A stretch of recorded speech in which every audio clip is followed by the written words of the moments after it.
Hi, this is David Slavic, producer of the Washington Babylon podcast, here with Ken Silverstein, the founder and editor of Washington Babylon, to talk about a very special story that we couldn't wait till the next episode in order to talk about.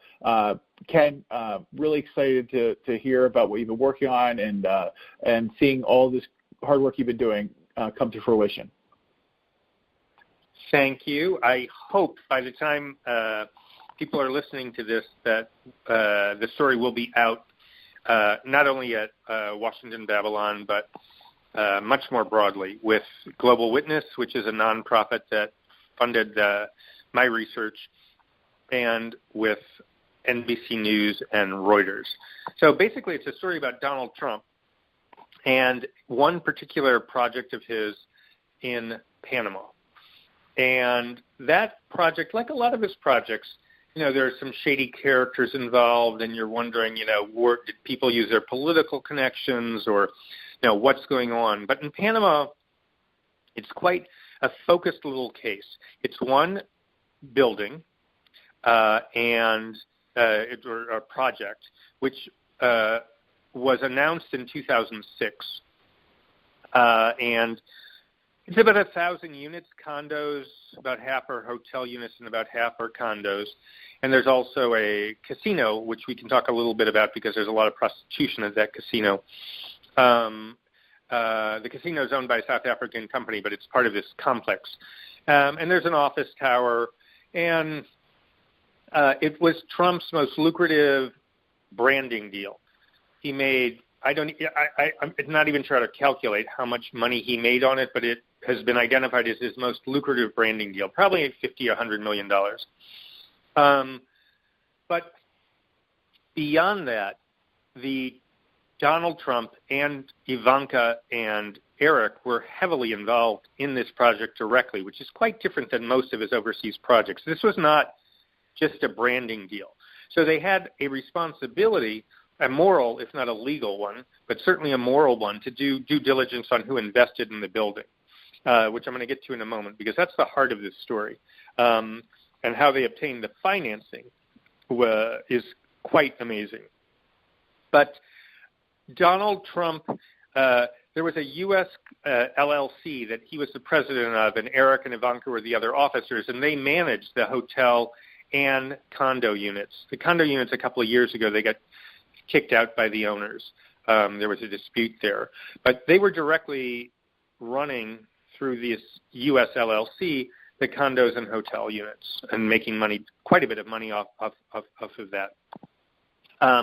They also were getting money from restaurant sales and merchandise sales and that sort of thing. So they had a direct role. They were down in Panama promoting it. So they were. It's not just, I just have my name on it. It was called the Trump Oceanfront originally, and then they changed the name. And actually, quite recently, the whole thing, it went bankrupt, more or less. They sold it. So Trump's name, I believe, is no longer even going to be on it soon. Anyway, what happened is that in 2006, they announced the project, and the early sales were made by, and a lot of the buyers were alleged members of Russian organized crime. And the report at Global Witness, and I'll detail this at Washington Babylon, and you should be hearing about it at Reuters and NBC, will name some names of some very controversial people who were involved. Members, as I said, allegedly of Russian organized crime, and also a big buyer, we're not sure quite how many units, but we've been told is a guy named David Murcia Guzman, who is a Colombian fraudster, like a Bernie Madoff type guy. He went to Panama, but also he's actually currently in a U.S. prison for laundering money for Latin American drug cartels. And he bought a bunch of units at the Trump project, and he was very close to a guy named Alexander Ventura, who Ventura was basically his right-hand man, and Ventura ran a company where there were alleged members of Russian organized crime, and they were all, Ventura and the Russians were peddling units. Ventura fled Panama for a real estate fraud and is out of the country. I believe he's in the Dominican Republic. So the one thing that's really amazing about this story is they announced it in 2006, and then in 2008, Bear Stearns issues $220 million in bonds that financed the construction of this mega property, which was hugely profitable to Trump and Trump's family. And they obtained the Bear Stearns agreed to do it after the developer, Roger Kafif is his name, a Panamanian guy, went to Bear Stearns and said, look, we've sold two-thirds of the pre-construction. We've sold two-thirds of the units, and we've raised all this money. And it was on that word that Bear Stearns agreed to underwrite the bonds, to put out these bonds. And those early sales were primarily made by, again, controversial people who were allegedly tied to Russian organized crime and fraudsters and scammers. It's like something like a cross between Goodfellas and Godfather. I mean, we're all talking about mobsters here, except that's the Italian mob, obviously. But Goodfellas are like the street hustler thugs. And, the Corleone family was a little bit bigger than that, one of the five families in the movie that ran New York. So you've got sort of a mix of that. And then you've got some drug cartel money going into this project. Can you zero in? I think it's really important from our discussions that can you just name a couple like family names that you're comfortable talking about? Because I think these stories are a lot bigger than I think people even realize. You talk about family names, or you mean members of the individual Russians? Like, sort of like, no, I mean, like, when because there's some combination of sort of South American gangsters meet, Eastern gangsters. Is there any that, would, pop off the page if you were reading? Well, David Murcia Guzman, if anybody Googles that name, this guy's in a U.S. prison. I mean, he laundered vast amounts of money for Latin American narco traffickers. And he used, dirty profits to apparently buy units at the Trump, multiple units at the Trump, and all over Panama, in fact. According to his attorney, Raniel Ortiz, he bought multiple units there. And by the way, I mentioned another guy, this Brazilian guy who fled justice, allegedly involved in multiple real estate scams, including at the Trump. He was arrested in Panama, and then he somehow got out. It looks like some money may have changed hands, and he fled the country. His attorney told me, I was down in Panama, and I want to get to my role in this too, because I do want to take some credit here. In this day and age, you really have to. But Ventura and various of these alleged members of Russian organized crime attended an event at Mar-a-Lago with Donald Trump. So it's a pretty serious situation. I want to be, David, I want to be careful about naming names because I haven't seen what Reuters and NBC and Global Witness are going to put out for sure. So I don't want to mention names that aren't in those reports. And also, I think that the fact that you have to think about it and they would be notable, I think that speaks to the issue, even if you can't say. So I apologize for putting you on the spot. No, don't worry about it. I'm aware of the fact that I'm evading names, but it's like I don't know who's going to be named in the other reports, and I don't want to get sued, obviously. That would be a lawsuit. So if the names come out, we can talk about it next week when I'll be able to name names that appear in these other stories and see exactly what goes out. But until then, I want to be careful. But I do want to talk now about how I did this, just because this is critical to me. I mean, I know NBC is going to try to, they're going to make this their story, and that's bullshit. I'm not going to talk about how badly they suck, but let me explain how this story developed, if that's okay. Can I just keep going? That sounds great. Okay. So I first heard about this story in August of 2006, and I looked into it, and I decided it was too complicated to do on a short schedule. August of 2016, a few months before the election. And I thought, I can't do this properly, and I'm just going to – and also, it looked like Hillary was going to win at that point. It seemed like who's going to want to finance a big project that requires a trip to Panama. So I just did a short piece at Washington Babylon. I ran it in October. I took it off the site, actually, because I didn't want, after I started looking into it seriously, I didn't want to be advertising the fact that I'd written about it already. But in any case, so I heard about it in August, published a short in October, went to Global Witness late in 2016, and in January, sent in a full proposal, and in March got the funding to do it. Actually, let me be careful about saying funding. I don't know what they're going to say, but in March they agreed to. In March of 2016, they agreed to support the report, the investigation. So I traveled down to Panama. I was down there for 18 days in April. I was in Canada interviewing people for this. I traveled between. I actually moved to Miami for most of this year because a lot of the action, a lot of the people involved are down in Miami. So I've spent a lot of this year down there. I traveled extensively between Miami, New York, Washington, D.C. I've done hundreds and hundreds of interviews. And so I can, I know it's annoying, but I do want to take credit because this story would not be out if not for the fact that I decided to pursue it. NBC came in a couple of months ago, and in the last month seriously began pursuing it. As far as I can tell, it wasn't really until about a month ago. And Reuters got involved late, too. But this story I definitely want to take some credit for because it's a great story. I think it's going to be of real interest to the public and to investigators who are going to want to look into this. And, last time I went to Panama, a couple of years ago, I did a story about Mossack Fonseca, which is the sleazy law firm that laundered money for dictators, oligarchs, white-collar criminals, bagmen. And then a year later, International Consortium of Investigative Journalists got leaked a bunch of documents. I think they won a Pulitzer for their reporting on Mossack Fonseca.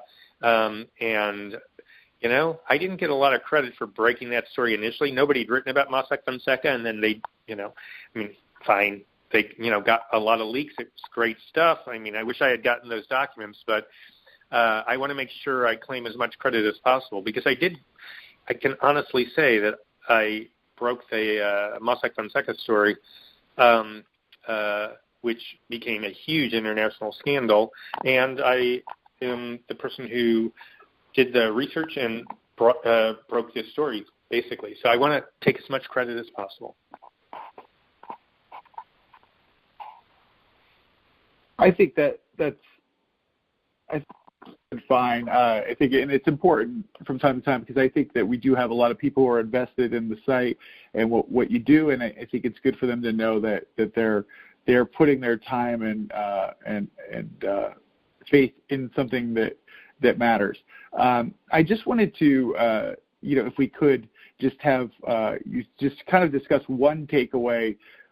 If you say, for instance, I always like to say as a former educator that if you had to tell your grandmother what's the most important part of this story and why she should care, what's that takeaway that you'd want people to see?